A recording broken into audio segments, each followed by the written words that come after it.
picnic together, or Nah, we don't picnic. We mostly just fuck.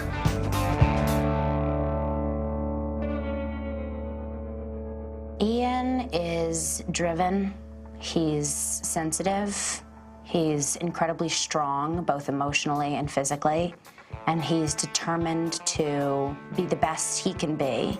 He loves his family so very dearly. He's incredibly loyal to them. That being said, he also wants a better life. He wants to achieve something, and he has a goal, and he'll work towards it. Ian really knows himself and knows what he wants, and I think that is a big difference between him and the rest of the Gallaghers. Ian Gallagher this season is finally coming into his own and realizing who he is as a gay man. He's 16, 17, so it's like that age where you're, trying to figure out who you are, what kind of person you want to be. Ian is a really good soul. He's passionate, hungry for life, much more introverted by nature. He wants someone who he can really connect with, because he hasn't really had a chance to ever have that with his family besides his brother. Frank's an alcoholic, the mom's not there, Fiona has her own stuff that she's always dealing with. So I think Ian is a person who's always searching for some sort of connection. Ian is very upfront with who he is to those he loves. And I think he knows who he is. He knows he's gay. I don't think he's ashamed of it. It just is what it is. In this neighborhood, you can't go around parading it. There are certain dangers inherent in that. But he knows who he is, and he makes no bones about it. Hey, did you really fuck Angie Zago today? I fucked Angie. Everybody fucks Angie. You don't fuck Angie? No. Huh. The big story with Ian this season for me is just this epic love story between him and Mickey Milkovich. It's kind of like a Romeo and Juliet story. He's really in love with Mickey, and Mickey is kind of that guy that just won't say, I love you back, but kind of does, and you kind of know it, but it hurts that he won't say it. He's in love, and that feeling that people have for the first time when they love someone, it almost feels as if you've discovered your purpose for being alive. And then he has that yanked away from him.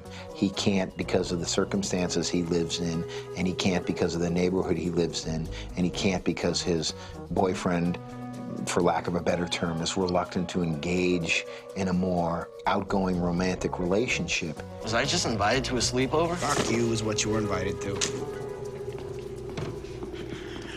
With Ian and that need to connect with Mickey, I mean, one could directly correlate that to that lack of parental affection. He's a character that needs to be adored. He needs love, and he's looking for it. He's hungry for it. It makes him a great romantic. It's some of the best writing, and perhaps the most courageous writing in the show, to write truthfully about this young man finding his way in the world of being a gay man. And it's very complicated, and they didn't take an easy out. He's not a flamboyantly gay man who can surround himself with friends and they just whoop-de-doo the whole day long. He wants to join the military. He could not have carved out a tougher life path for himself. How do you know if a guy you've been hanging out with likes you? Does he get that look in his eye when he's with you? What look? Or not when you see it? I think it was one of the dangers when we started the show, is telling gay stories with that character, and that's it. And I think we are very cognizant in season 1 of saying, we have to tell that story and we want to tell that story, but that shouldn't be the story of this character. What is it like for a teenage boy to be sexually active, to be in love with somebody who doesn't love him? And it has nothing to do with gay or straight. And it shouldn't really have anything to do with preference, because it's love, it's your heart. It has no sexual orientation. Jane, slow down. I don't want to be late.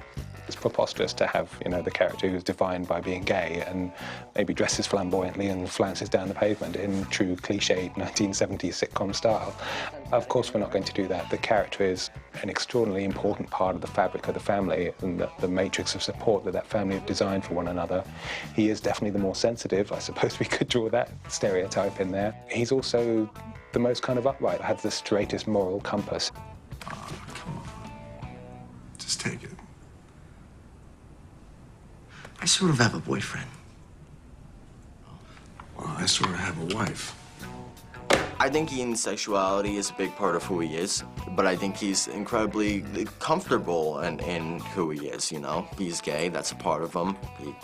That's something that he's realized and understands and accepts, and it's something he proactively seeks out. He's, by nature, a guarded person, keeps his emotions in check. But I think if he'd grown up in a different place with different parents, I absolutely think he'd be very out and proud in a way that he can't be in the South Side. I think Ian is more comfortable with sexuality because his sister Fiona is very accepting of it, and his family doesn't really see anything different or wrong about it. His closest family know and are fine with it and support it and love him. But obviously the neighborhood's rough and tumble, and they'll take any sign of anybody who's different and exploit it as a weakness. And so I think that he's very careful about who he shares that secret with. Morning. I want to enlist. Glad to hear it. You interested in active duty or Army Reserve? Active duty, full-time. That character is seeking order in the universe more than anybody else. I think the other characters embrace the chaos of their environment more readily than Ian does. Ian wants the world to be just and correct and have order in it. There are other things boiling underneath the surface with him, and I don't think he's able to express those things. I don't think he even quite understands them yet. And I think that's one of the reasons that he's so intrigued by the Army. He's a person who wants some guidelines. He wants some rules. He doesn't want to have to steal and cheat his way through life. He wants to be able to take the straight and narrow, but he hasn't been able to do that yet just because of his circumstances. He needs to get out of that neighborhood to find that balance, to find that home for himself where he can not only be himself, but where he can succeed. He's not the smartest one. He's not Lip. He's not the caretaker, so he's not Fiona. He sort of falls in between everything. He's thrived because of the love of his siblings, but in his soul, I think that chaos is anathema to him. I think that the character wants order. Fiona does as good a job as she can, but it's crazy. The Gallaghers are an insane family, almost as insane as the Milkoviches. And the military is a good option, especially for kids in that economic grouping. You up for a threesome? I mean, an old guy can dream, can't he? Dream. Ian is trying to figure out if he wants to have that somewhat normality, as normal as a relationship for a Gallagher could get with Ned, or the hard-edged, crazy-in-love affair that he has with Mickey. And I think after all of this, for Ian, he realizes that he doesn't really want that. You know, it's a little bit of a wake-up call. He realizes who he really wants is Mickey. You call me a punk for wanting a boyfriend or whatever, but you're gonna marry someone who screws guys for a living? Who gives a shit? It's a fucking piece of paper. Not to me. Mickey is so deep into the closet and so unable to be who he is that I think Ian is this angel of release for him.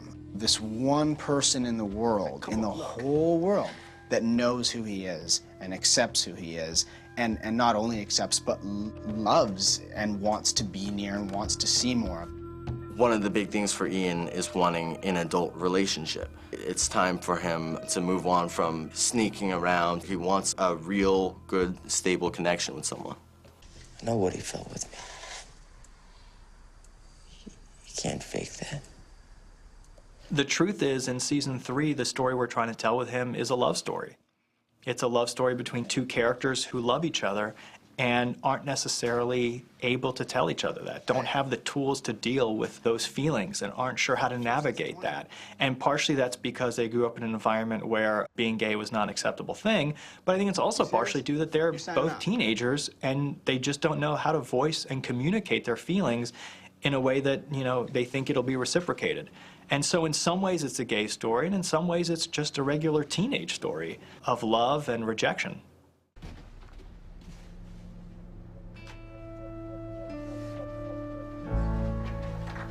Hello, man. What I most enjoy about playing Ian is playing his relationships with his siblings. There's so much love that he has for his family. Joining the Army would mean leaving, and leaving his family. And that's very un-Gallagher-like because his family is very close. And so it's going to be very interesting to see how that plays out.